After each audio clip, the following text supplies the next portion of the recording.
Top 30 na katotohanan sa Pilipinas. Number 30, sa Pilipinas ka lang makakakita ng taong walang pera pero may parcel.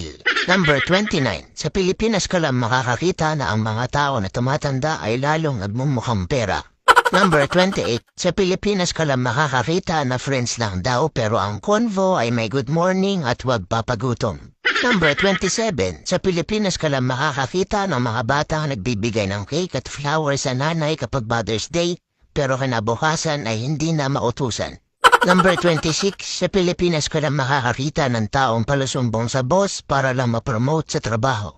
Number 25, sa Pilipinas ka lang makakakita ng taong hindi maubusan ng My Day, akala mo gumagawa ng PowerPoint.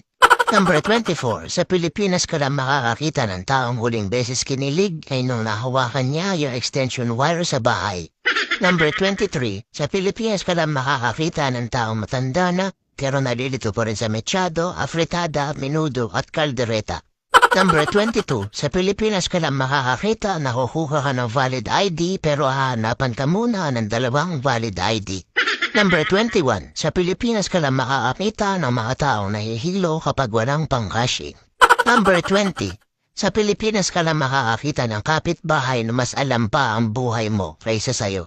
Number 19, sa Pilipinas ka lang makakakita ng makiki-birthday na walang dalang regalo pero may dalang supot.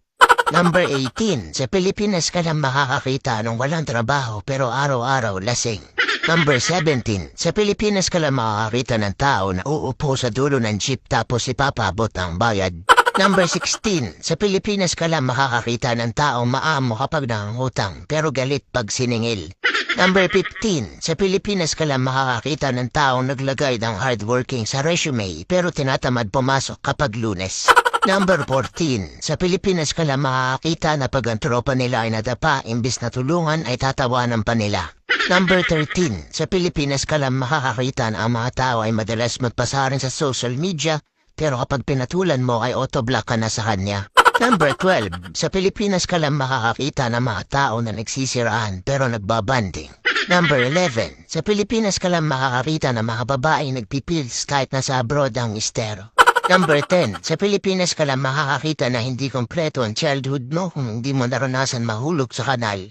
Number 9, sa Pilipinas ka lang makakakita ng mga tao nang hihina kapag hindi nakakarinig ng chismis. Number 8, sa Pilipinas ka lang makakakita ng mga taong umalis ng bahay nakaakit-akit pero uuwing malagkit.